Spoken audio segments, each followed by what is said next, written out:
Does anybody here know how to work the lights here? Oh, no, I can tell you. First of all, I just want to welcome everybody to our first meeting of the season. My name is Kathy Hart, if you guys don't know me. That's a little too much right now. Okay, we can turn them down when we get to the slides because we have a couple of announcements to make tonight. So how do you like the new location? I love it. I think it's going to be great. We're talking about having a little bit of a meet and greet right when the meeting starts from now on. You might see some snacks in the back. We won't have any liquor though, because we're not. But anyway, I just wanted to welcome everybody. Just to let you know, Jen is in the back if you have pictures to pick up from Alaska Wild from the 2023 show. We also have Alaska Wild 2023 books available for sale. Jen, do you have any other books for sale besides 23? We go all the way back to 2018.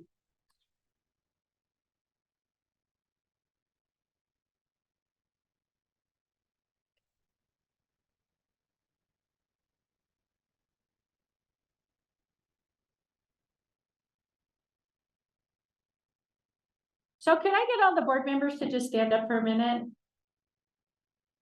These are your board members. I want to thank every one of you for all of the hard work that you've been doing this last year and looking forward to a new season. We've got Alan Music who does the web stuff. We've got Gail in the back. Roxanne is our social media person with such a social media presence. Amber Johnson, she's helping out with all kinds of stuff. Glenn is our finance guy. Amber, you're the secretary, right? Yeah, she's our secretary. She keeps us in line. We have Carl Johnson, who used to do programs, but now he's just a board member. We have Doug Hupp over here. Is it Hupp, right? Okay. Corey, I can't remember your last name. Corey Lesher. By the way, he has a show up at the Stephen Fine Arts, thank you, in the Captain Cook Hotel. It'll be up all month, so if you get a chance, go out and see his show. We've got Jen back there, our Alaska Wild extraordinaire. And we have Cindy Nunn in the back, who's going to be helping out with doing the e-news along with Colin Tyler very soon. And then there's me, Kathy Hart. Everybody knows me, right? So we do have some announcements to make tonight. I think I'll start with Carl. You said you had some announcements. I'll just blend it in with my slides. Okay, he's got some really exciting news about his life that we all want to hear about. I'm not really how this is going to think. I'm trying to think of something funny to say, but it just wasn't coming out. So does anybody else besides Jen have announcements to make tonight? Okay, well, I will pass the mic on to Jen.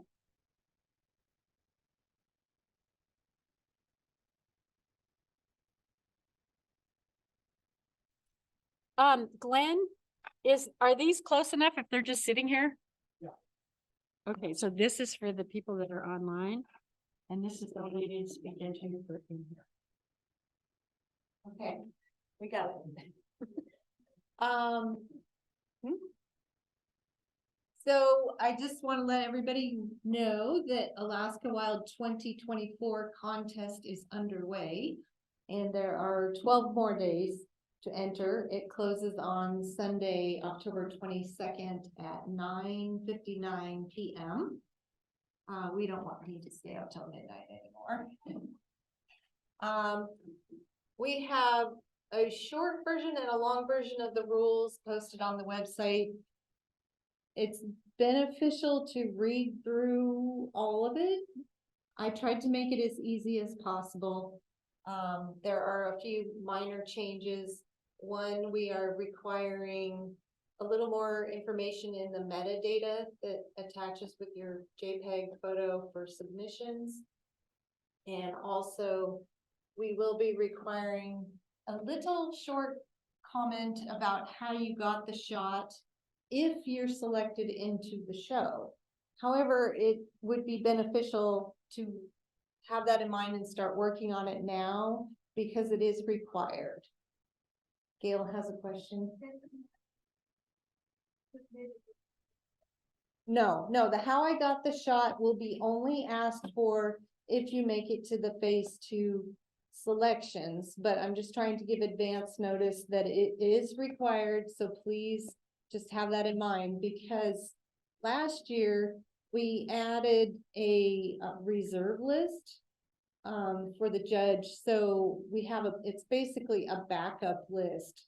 So if somebody is not complying with deadlines or some of the requirements, I don't have time to chase everybody down. So what we do is try to give as much advance notice as possible. But if we get to a point, we have to cut this off. And so the judge will have selected backup people, and we'll move right to those photos, because there's a lot that goes into preparing the exhibition and getting the photos to the Bennett's to have printed and all that kind of thing. So I've tried really hard to streamline everything and make it super easy for you. So I'm just asking for your help on the front end as well. Glenn and I have worked really hard on, sorry, I'm getting kind of nervous. We worked really hard on the actual entry process. So if you're a member, you just use your Membership Works login, and we have a series of questions. It's super easy to go through each entry, and then it makes a little shopping cart, and then we have an upload for your Dropbox to send us the images. And if you're not a member there, it's basically the same process. If you have any questions at all, reach out to us. We, want to make sure it works for everybody. But so far, so good. We have entries coming in, and it's gone really well. So I think that's all the announcements, other than we do have books for sale, and Cindy is helping if you have prints from this last show that need to be picked up. So thank you very much. And I forgot to tell you, tonight is my summer vacation, which is usually one of our most favorite nights. So this is all about member slides. And I do believe, since Alan, you have your picture on the screen, we will start with you. So you need to speak into this mic. And these little ones right here, just so everybody knows when you're talking about your stuff, that's for the people that are on Zoom. So make sure that they can hear you as well. So with that, I'll turn it over to you, and I'll turn off the lights. Yeah, go that way. Clip this on my collar.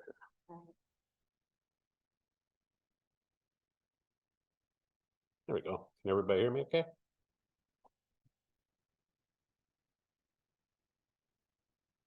So this wasn't quite summer. This was during the Ferrandi event. Fireworks over Anchorage. I always like to try to catch it when there's little ice in the Cook Inlet, so that kind of creates a nice reflection. And then I kind of like this snow sculpture at Ferrandi. There were quite a few good ones this year, but this one kind of caught my eye, I guess you could say.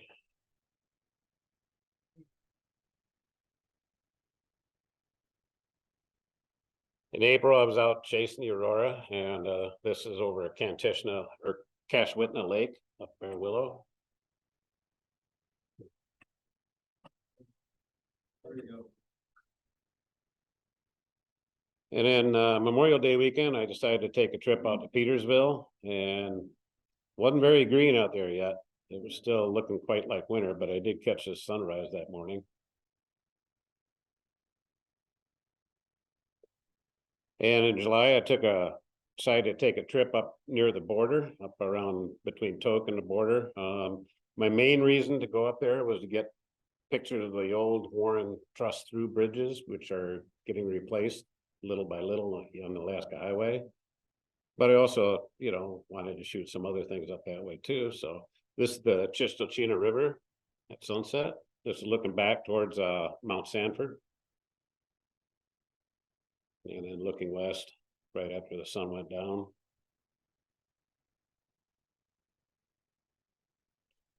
And Kind of interesting this year, I ran into two bicyclists.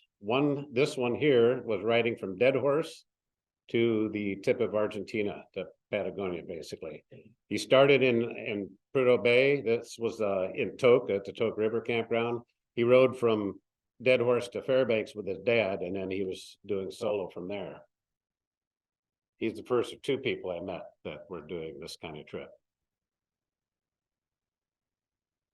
Up by the Tetland Refuge, this is the visitor center up there. They like these old food caches that they build sometimes. And really wanted a picture of at the border. I hadn't really gotten pictures there before. Usually it's kind of a rush trip through there and didn't really have time to stop. But there's these markers are every few thousand feet or whatever, or every mile, all along the border. You have these monuments. So it says Canada on one side and United States on the other. And you can kind of see the line in the trees they've made that marks the border.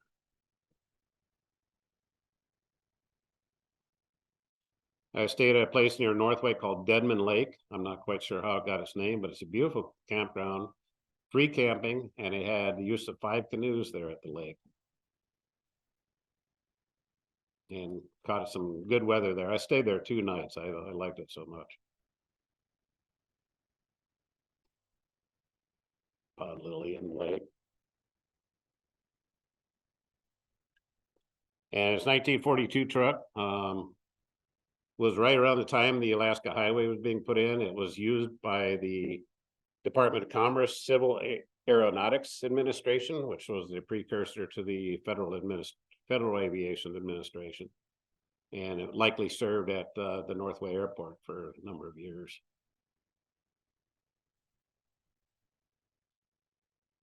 And like I said, my main impetus was to try to get pictures of these old bridges before they disappear. This one is scheduled for replacement. This is over the Gersel River near Delta Junction. It's a 9-span bridge. There were other ones. The Toke River Bridge has been replaced already. And there's one over the Johnson River that I think is 7 trusses. So they're all getting replaced slowly but surely. And I took a trip down to Clam Gulch. I usually try to make it there at least once every year to camp out. This eagle was perched there, so I just set up my camera and tripod and waited for him to fly off because I knew he would sooner or later. And sure enough, he did. And even after he disappeared for a while, I decided to wait because I thought he might come back.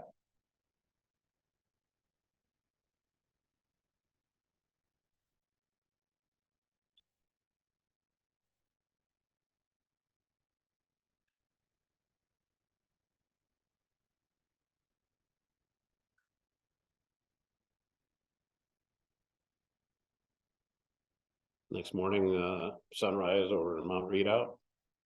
Beautiful place to get a picture of Mount Redoubt. You can get it right pretty much sea level, right from the beach there at Clam Gulch. And same perch this time had 2 eagles on it.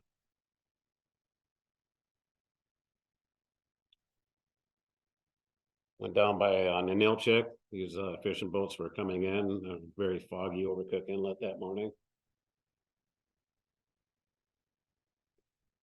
I think everybody knows where this is.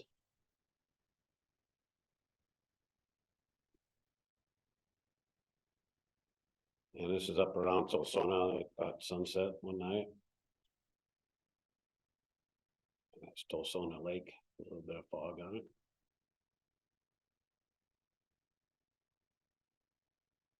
And I took a trip out in August out to a friend's house out in Kenny Lake. And this was what I saw out there one evening. A lot of color to that sky that night.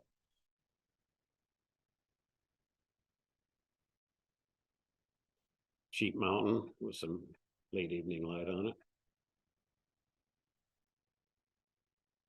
And I took a trip out Labor Day out to Kennecott. It was kind of rainy and misty and foggy in McCarthy, and I headed up there took the shuttle up there. I had a t-shirt on, a hoodie on, and then my rain jacket over it. Get up to Kennecott, sun came out, and I got too warm too quick, so I had to shed some layers. But it did, I got some great weather while I was up there, so I took quite a few pictures.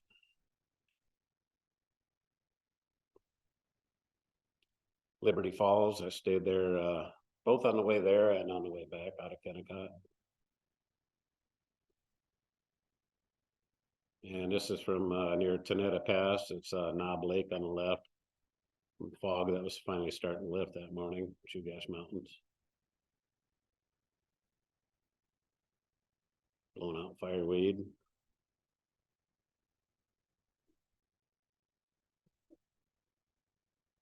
And this is the second guy. Now this guy was doing the reverse. He was riding from Patagonia to Anchorage was his final destination. So he only had about 100 miles to go at this point. He's at the Matanuska Glacier State Recreation Area.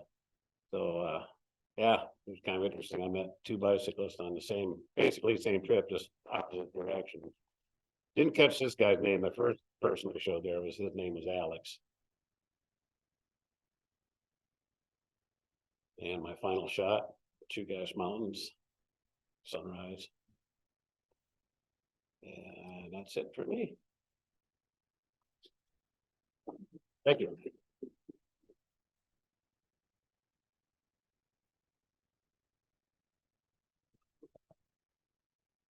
Okay, so this is my literal interpretation of what I did with my summer vacation. So first, I'm gonna start out by telling a little bit about my year. For photography, I'm calling this my lost year. It started in February. We had a tenant move out of one side of our duplex, and we decided it was time to completely gut it and renovate it. And we spent the next 4 months doing that, turning it into an Airbnb. And then around the end of the time we got finished with that, we decided it was time the market was too good. We decided to list our house for sale. So we spent the next couple of months doing a lot of renovating, decluttering, cleaning up, responding to inspection reports, etc.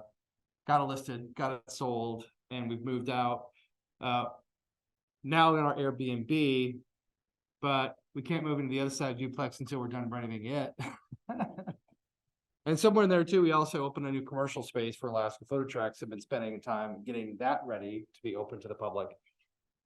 Oh, and then the other thing that Kathy was alluding to, earlier this year, my wife Michelle and I signed an agreement with Patrick Enders to purchase Great Land Graphics. So I've been working with Patrick on training the operations of that business to take that over at the end of the year. So other than times out with clients occasionally this summer, because most of our tours are guided by other folks like Colin, who's on the board, and Amber, I haven't been out shooting much except for with a couple of private tour clients and our fall workshop we do up in Wiseman. So my wife and I decided this year we were going to go do a tropical island resort experience. I really wanted to go Cook Islands, Fiji, but the flights were a little onerous. In some cases, flying to New Zealand to come back, to get to like Cook Islands, other places. And my wife really didn't want to spend a day and a half traveling. She wanted to get to we could fly and get there in one day. And where can we go? All on Alaska Airlines miles. Well, Belize fit that bill perfectly. Anchorage to LA, LA to Belize City. Boom. All on Alaska Airlines miles. And in our research, we found a place called the Manta Island Resort. It's about 35 miles off the coast of Belize, 12-acre island. And it sits in the middle of a large reef, which is the second largest barrier reef to the Great Barrier Reef in Australia. So aerial view, of course, there's no such thing as traveling without taking my camera gear, which in many cases includes the drone. So I had to get some drone shots of the island to get a little perspective of where we were staying. This red roof structure here in the foreground is the main, like the restaurant bar area. There's the pool. And then here's a close-up view of the cabanas. So each one of these cabanas is for a couple of, for two people. And then there are these two larger family unit structures that can house up to about 7-ish or so people, but the total guest complement for the island, without bringing out the roll beds and stuff, is about 32 people. And that's it. So here's a front view of what our cabana looked like. We were about 100 feet from water, so we could just step out in our bare feet and just walk to the beach in the mornings if we wanted to. Among the very complimentary things, meals, drinks, etc., they have sailboat available to use. They have kayaks, they have snorkeling gear. So if you like to be in the water, there's a lot of ways you can be in the water. And also it includes 3 complimentary tours that are part of their normal add-on tours. When you're there for a week, which is how long we were there. We're there for 7 nights. And it's just, you know, non-ending views of ocean, ocean, ocean, ocean all the way around. Kind of a good mixture of some nice clouds and some evenings, so we can get a little bit of character in the sky, and other days when it was clear, and getting these, you know, clear morning light, you know, dawn versus clear evening dusk photos. This is we did made coffee in the morning, went out on this little boardwalk area with some benches. It's right in front of our cabana, and made some coffee, went out there and watched the sunrise, watched little sharks swimming around, just looking down and watching all the fish going around us.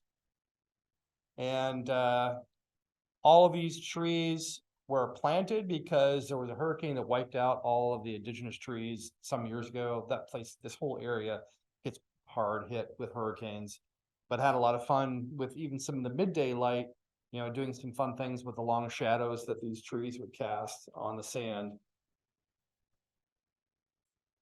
And of course, when you're a photographer, even when you're relaxing and you're in a tropical island resort, you still think about what are all the different ways I can get different photos in all times of day, whether it's morning, midday, evening, and what can I do with the night sky at this location? Well, it turns out even as far off the coast as they are, there's still light pollution from the mainland that kind of interferes. But I did get one panorama where you can kind of see the Milky Way, which was satisfying. And I'm like, okay, that's fine. I can go back to the bar and have some more drinks. But here's kind of a cool drone view looking at just all these different pockets of coral that were all over the place in here. And one of the fun things we would do is we'd take out a kayak, each our own kayak, but take out kayaks with snorkeling gear and an anchor. And if we would just be paddling on, we're like, oh, that looks like a cool place to snorkel. So we'd tie up, throw on an anchor, and then just put our snorkeling gear and drop down, snorkel around for a while, crawl back up on our kayaks again, and head on out and find another place to snorkel. It's pretty fantastic. I lived in Guam for a couple years as a kid, and I was stationed there in the Navy, and there's just still something deep in my blood about being in the ocean and swimming in salt water. And even though it had been a very, very long time since I did any free diving, I did free dive down to about 70 feet during this trip. But just like it just comes back second nature. Just love being in this stuff. And another drone shot, just looking at some cool dramatic lighting coming down through the clouds. This was end of May. So it's kind of the shoulder season for them. We've already decided when we're going again next. So 2 things we missed out on by going this time of year was, 1, lobster's not in season. A lot of other great stuff in season, but not lobster. And 2, they get sea turtles that hatch, that nest and hatch on the island, but that's January, February, which also happens when the lobster is in season. So the next time we're going will be in a January, February timeframe. And this is a group of these 2 couples that showed up with their own sailing boat from somewhere else, anchored off, came in, had dinner at the restaurant, had some drinks, and we're very happy to let me take pictures of them. Just enjoying this outdoor area in front of the bar with a nice sunset. And then, of course, got to have a shot of me and Michelle on some of the beach lounge chairs, also enjoying drinks at sunset. One of the nights for entertainment, the normal karaoke machine was busted. So they had basically call it a digital boombox. It was like, it looked like a boombox, but it was Bluetooth enabled and could play all kinds of music. So they just had a huge bonfire going on the beach. And that's it for my trip to Belize and my summer vacation.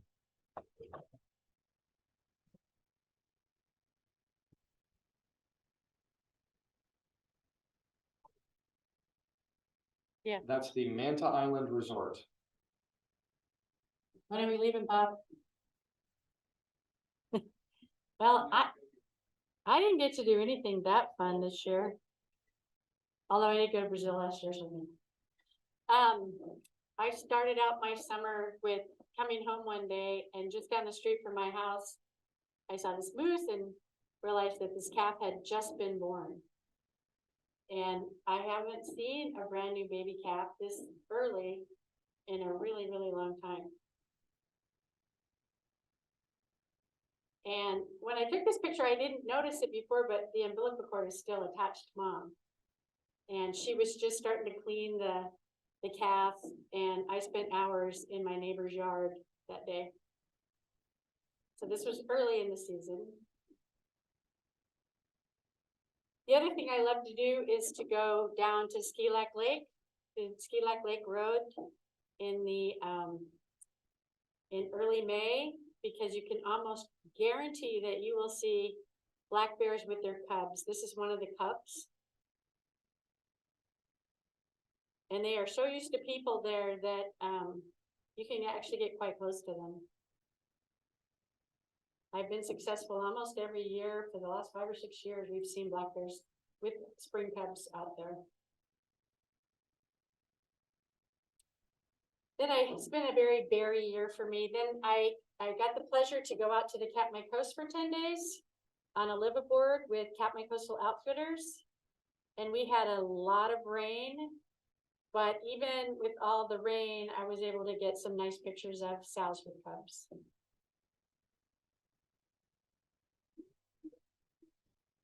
They were clamming that day.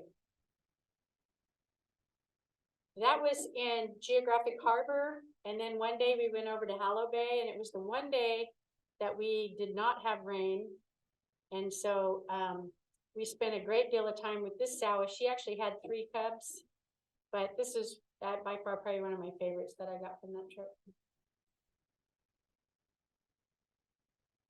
And there's her with 2 of her cubs.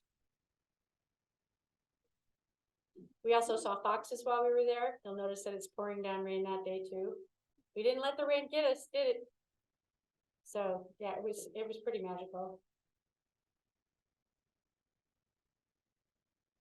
And we followed this fox for probably an hour. She was just walking through the rocks and jumping over, and those were just 2 of my favorite shots.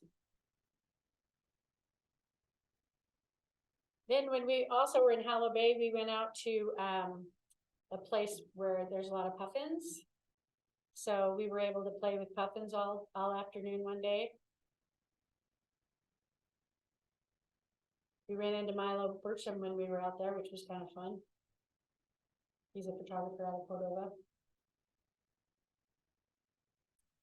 And then we also had great time with sea otters in Kukak Bay.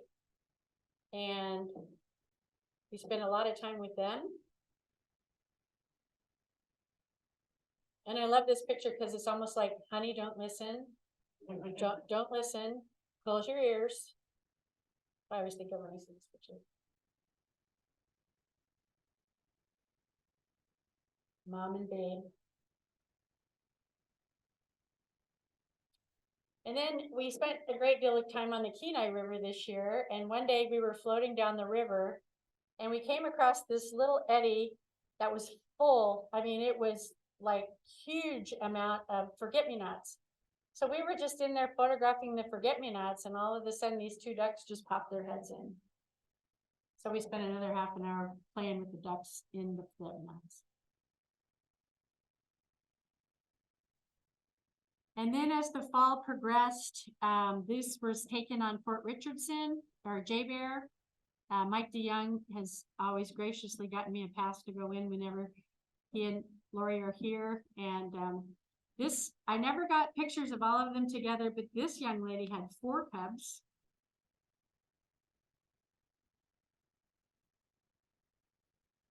And then just recently, a couple of days ago, you know, the swans have been hanging out in Potter Marsh, but they're gone now. And the day that I went out there, they were practicing touch and goes, and then they just all left. So this is one coming in for a landing. and then saying goodbye. And that's how my summer's gone. It's fun.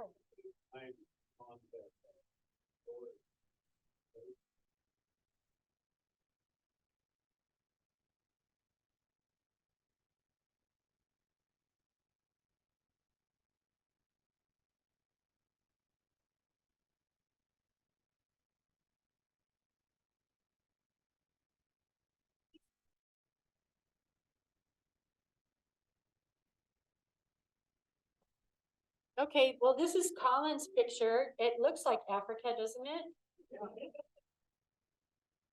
Black Panther movie, they had more Borealis.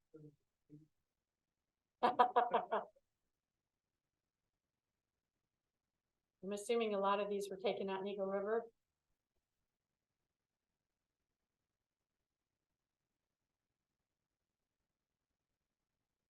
Oh my God. It was a spectacular year for Aurora, wasn't it?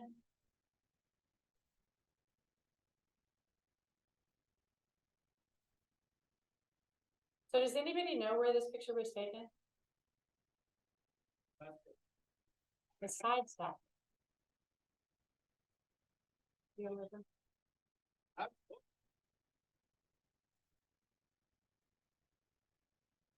no, is this in Iceland?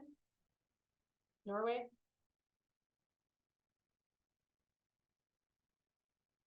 Santa Claus, just around the corner. There's a plug for his book. I did post something on the e-news about his book. If anybody's interested, you can order copies of it. It's beautiful. And get the calendar. I think he might have sold out all the calendars. Yeah, beautiful. I love this picture. That was not at the Eagle River Nature Center. And I don't know where this was taken. Oh, okay. Clap for Colin. There you go, Doug. Remember, these are mics and this is a mic. And you advance with the arrow. This is separate, yeah.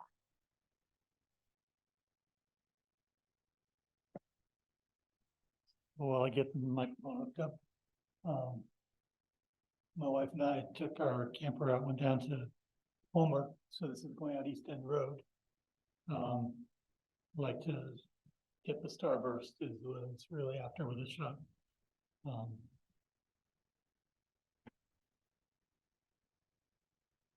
We like to walk the beaches in Homer, so low tide, jellyfish, just sunbathing. They're all over the place.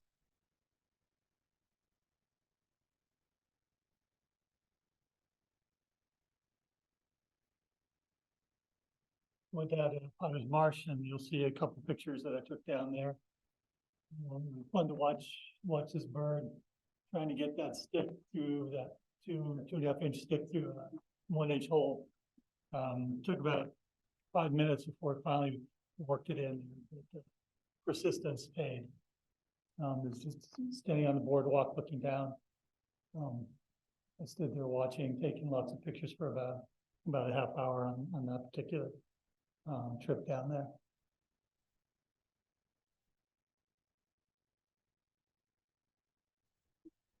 This is another one down at Potter's Marsh. I was taking a picture. There was just looking for a place to take pictures, and this moose walked across the stream along the edge of the boardwalk area and over a little closer to the main trail of the boardwalk. I had my 500mm lens. It's great when you're shooting something that's 10 feet away. So I have a few other pictures where I have the nose and the eyes, maybe the ears on one of them, ears with no nose. This is my favorite. I like the whiskers. Yeah.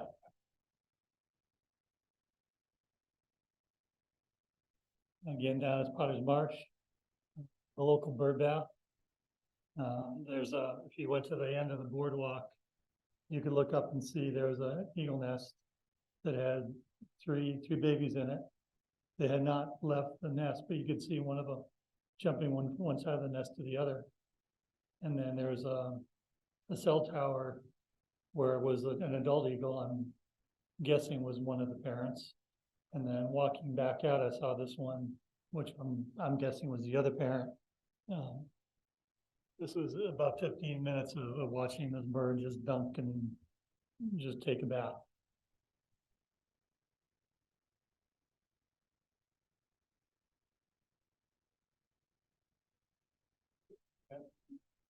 This was at Westchester Lagoon, taking pictures of some of the ducks. This is just upstream of the lagoon, and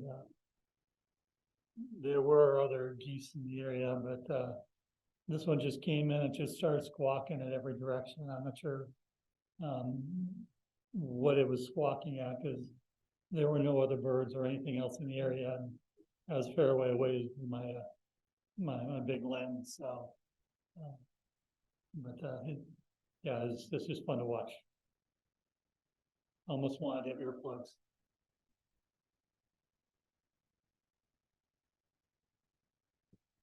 Another picture down at Potter's Marsh. It was really windy that day, and you can see how the wings are kind of crossed over. They'd go out hunting for fish for little minnows, then come back and land and just try to maintain their balance. This is one of my favorite of that day. You can see the top of the wood, there's a little bit of green. There was some brush or foliage in the foreground, and that green was just the out of focus of that.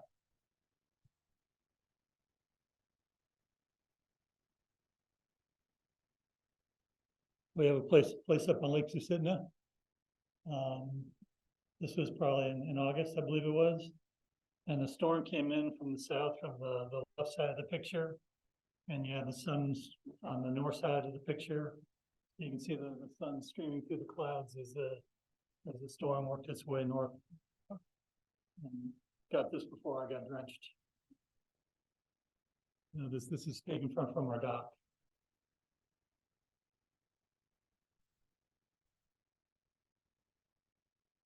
Another picture from the dock, same general area, looking at the same shoreline over to the west.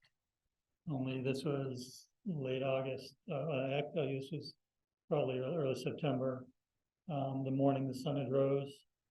It was fun to see the sun rose and lit up the shoreline. Then it set back into the clouds as it continued rising.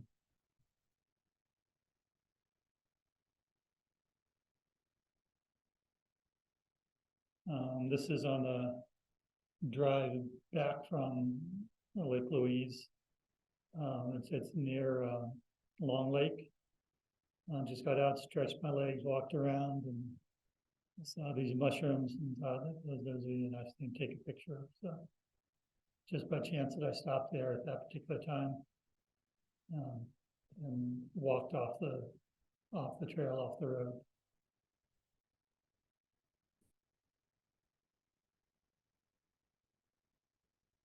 Same place, another day later in September. I went up to pull the boat out of the water and winterize it and park it. So different angle on the same area where the previous picture was taken with the mushrooms. You can see this was a sunny day. The other one was an overcast day. So the difference between the color contrast and the shadow is a little bit harsher in this one, a little softer than the other one.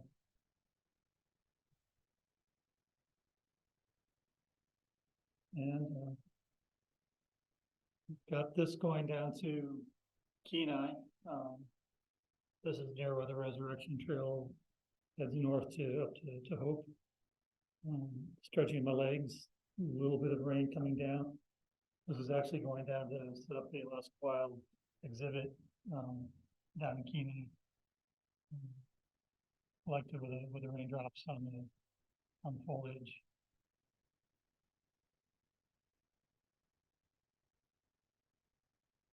And that's it. Short and sweet.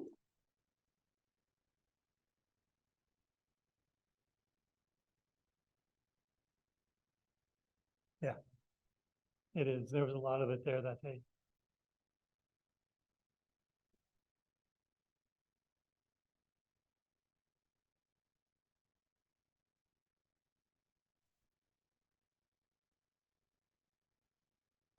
Okay, well, thank you. This is my first real outing after slowly but surely entering back into the world of polite society. I consider myself one of the luckiest people around because on March 19th, I went into regional hospital for open heart surgery. And on March 20th, the world closed down because of COVID. And my wife couldn't even come and visit me. She had to bring my iPad, and a nurse with full hazmat gear brought the iPad up so I could communicate with her while I was recovering in the hospital. I spent the next year learning how to walk to the mailbox and back, with her taking care of me. And you might think, well, that's what a terrible thing that was. But actually, it was a blessing. What it got me doing was looking at a CD that I had from Nancy Rothenberg, who, by the way, is an inspiration for all my photography. And it forced me into a position where I had to start doing some different kinds of stuff and developing some new skills in the world of tabletop photography. And this is one of those. It's actually a composite, although the scene itself existed. It's a photostat. When I photographed the lens ball, it was in focus, but the flowers were not. And when I photographed the flowers, which are sitting behind the lens ball, they were in focus, but the lens ball was not. So to get the edge, I turned it into a 2-image photostat.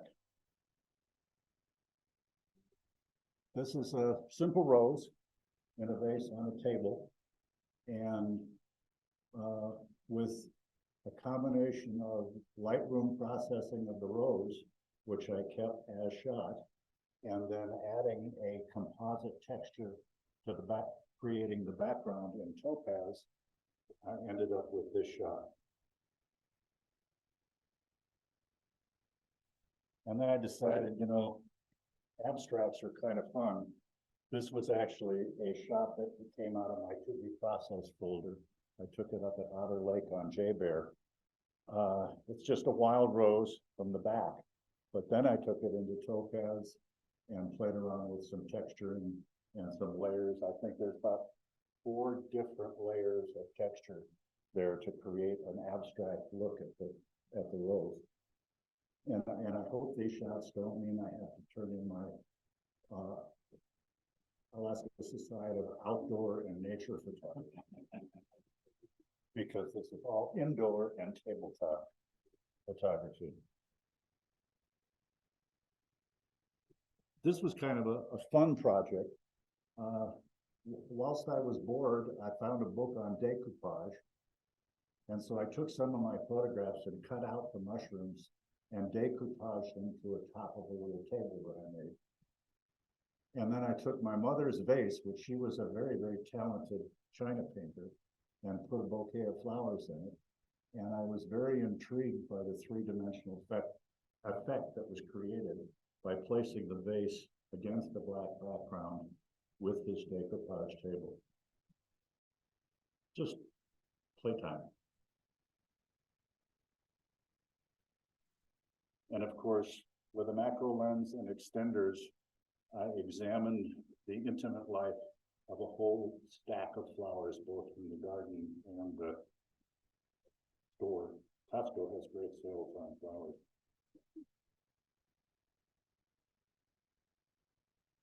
This is a recent one. I just did it a couple of days ago in the Jackie Kramer's site Florography. She created a theme called Mostly Black and White. And so what I did is took a full color shot of a peony early in the spring this year. And then turned it into a black and white and texturized it as a black and white. And then in Lightroom, went into the color program and painted back a desaturated portion of the peony and brought the color of the flower back. And I just kind of like the impact that it made. Nancy once told me in a workshop, she said, Ken, when you're taking pictures of flowers and doing macro work, you're not taking pictures of flowers. You're taking images, you're making images about how they make you feel. And that's what my attempt is in doing some of this work. Or should I call it play? This was just an exercise in lighting. I went down to Stewart's photo and spent a whole bunch of money on lights and came back and said, okay, can I really control the lights? So there's actually 4 lights lighting this center. And the idea was to use the bulb, and wood turning was a hobby of mine. So I used the bowls out of that, a vase, a Cocapelli vase that I picked up at a garage sale, and then some roses. And what I wanted was to bring the eye to the rose and let it then flow to the rest of the image and give you that feeling of calm environment. And I hope it works. I'll leave that to you. I did go outside, at least as far as my neighbor's front yard, and took a picture of the fuchsia hanging in her basket in the front yard. I did late this year, went down to California, and we went to the Santa Cruz Arboretum on the University of Santa Cruz campus, and they have an incredible display of African and Australian flora and fauna. And I spent an afternoon there just taking pictures of some of the exotic flowers that are there.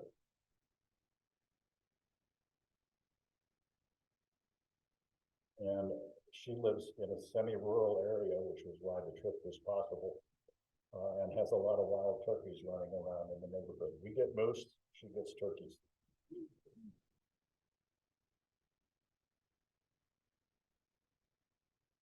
This is Potter Marsh. In a word, I just love black backlight. And this was a perfect example. The backlight created this for me. All I had to do was F8 and be there.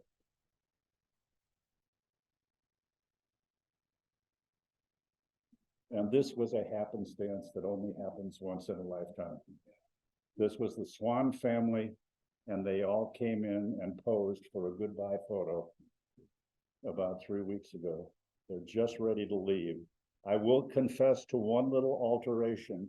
The guy on the left was actually positioned about a foot to the left, and there was some water in between him. You can see in the corner there the little blue spot there on the left bottom. That's where his center was. So I took it in a Photoshop and then moved him over.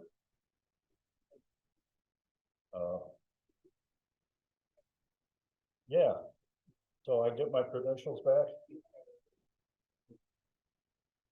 And this was off the boardwalk at Potter Marsh, same trip. I did what you did with the eagle. The gull was sitting on the top of it, and I knew sooner or later it would take off, so I just waited him out, or her out, as the case may be.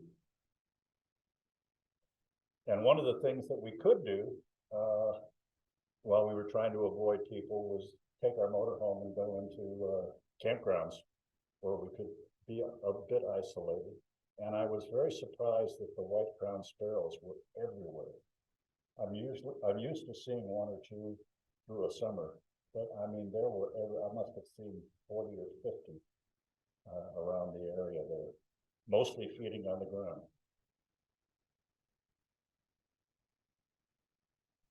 more wildlife.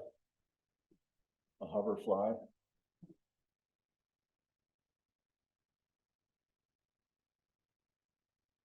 My grandson came up for a visit. We took the obligatory Kenai Fjords tour, which turned out to be a great one for wildlife.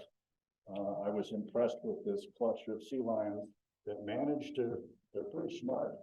It was cold, it was rainy, the wind was blowing at about 40 miles an hour. And they managed to find a haul out that was between two large cliffs to keep themselves out of the wind. And they were just kind of drying off and relaxing. And as we passed by, I got about 4 shots before they were blocked by the cliffs. And then the highlight of the summer, on that same trip, we found a pod of about 8 humpback whales that were bubble net feeding just off Rugged Island. And they dived and surfaced and fed about 5 times while we were there. And this was one of the images from that. You could always tell when they were coming up because the seagulls would start gathering around them, and then up they would come.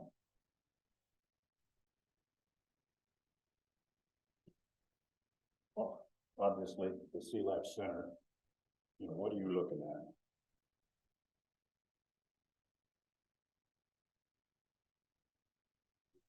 Back in my backyard again, the stink bugs were out and about. When it rains, they come out as soon as the rain goes away to dry off. During the rain, they hide under the leaves and then they come out. So you can always go out. My wife's got a lot of ferns back there. So just sat there with a macro lens until they started coming out, and this is the shot. When my grandson was here too, it's an aerial of Tokasitna Glacier, taken from the K2 aircraft on the way to Denali. Got a lot of nice shots of Denali and its surrounds, but this just graphically was one of my favorites. One of the other things I did was getting an infrared filter, a 720 infrared filter, and did some experiments trying to learn how to use it. And this is one of the nicer ones. I really like the difference in the whites in the picture that varies with the color of green in the foliage. This was actually taken in midsummer when everything was still green.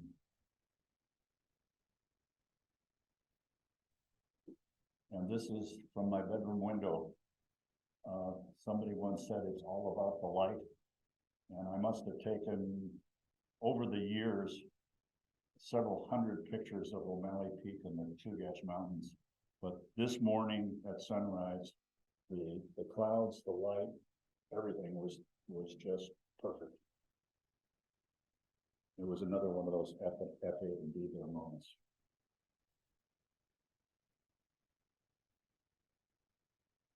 And this is somebody else.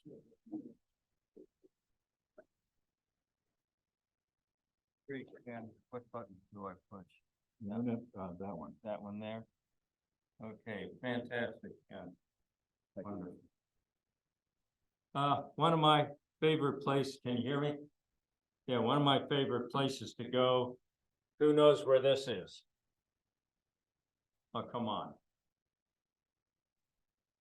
Captain Cook State Park. How many have been to Captain Cook State Park? North. Oh, wow. Yeah. One of my favorite places because I love walking the beach. And so this is near just when you get on the park, and the tide, movement of the tide is really fantastic. Okay, this is, I'm walking up north.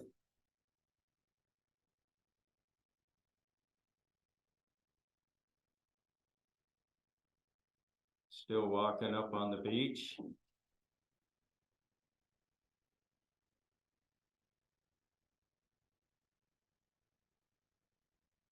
Yeah, it's really neat seeing all these big boulders just sitting there.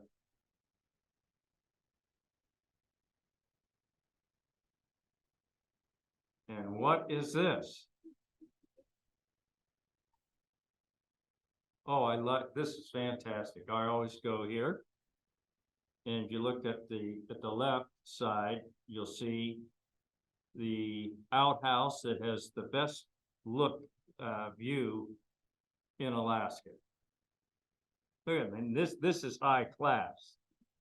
It's a high class outhouse. Has a star on it, so you know it's high class. And look in there. Just can't beat it. Wonderfully upkept. And here it is, the free motel. What a view. How many people have stayed here? Are you kidding me? Wow. All right. So let's get inside this motel. It's free. High class too. Look at that.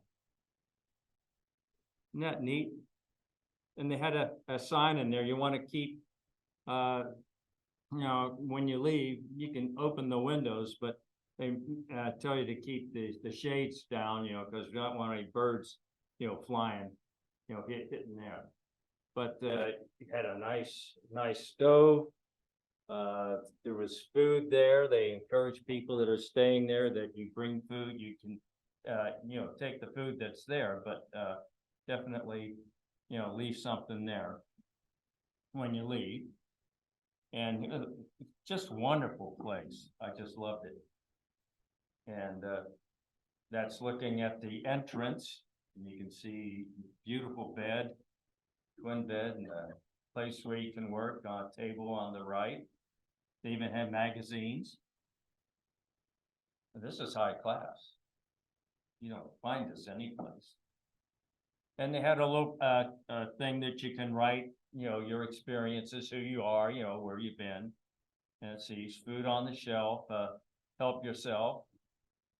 Big bill, close the curtains right, so you don't have the birds don't try to fly through. And it's just a wonderful place. And I think that might be my last one. Yeah.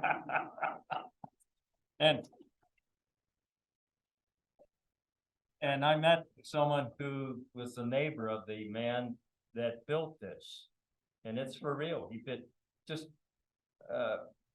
you know, a wonderful, he's from the Kiski, and he just decided to build that. And it is free and open. I'm surprised. Thing falling through? What? Are you worried about that middle? Oh, no, it's been up there for a long time, Kathy. I mean, it was very solid. Yeah, I didn't feel any stress or anything. Here, you want that? I guess, is that it? Do we have any other slides tonight? Okay, Roxanne, can you get the light?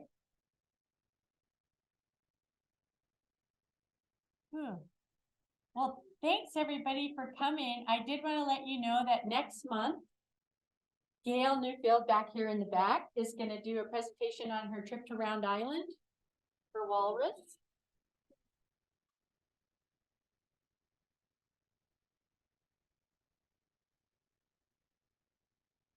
Yeah, we're excited about that. And then in December, you saw those pictures of Ken's up here. Well, he's gonna present a little bit on how to, oh, was it January? Oh, January. What did we decide for December? Oh, Carl, I'm sorry, gosh. It's been, what, an hour? You expect me to remember something? Anyway, Carl will be doing a presentation on shooting the Aurora. So if you're interested in shooting Aurora, you want to talk to Carl. I got to go out on his Aurora workshop last year in March, and it was fantastic. I got the best Northern Lights pictures I've ever shot in my entire life, and haven't shot too many since. And then in January, Ken is gonna do a presentation on his tabletop photography, so we might try to set it up where we can actually, since now that we're here, we have these tables and stuff, we might actually be able to do some stuff here, little workshops like that, so we'll work on that and see what we can come up with. And if you can think of, March will be, am I right, Jen? March will be, Alaska Wild, the winners and the, our workshop, not our workshop, but our, juror will be talking. And we don't know if he's planning on coming up to do a workshop, but we don't know if it's gonna be in March or we're gonna try to get him here in the summer. I'm still trying to get a hold of him to figure that out. So, and what, his name is John Cornforth, right? Yeah, so that should be fantastic. And we had talked about a lot of different things in the mix tonight, so. Does anybody have any questions? Okay, well, have a good night and we'll see you next month.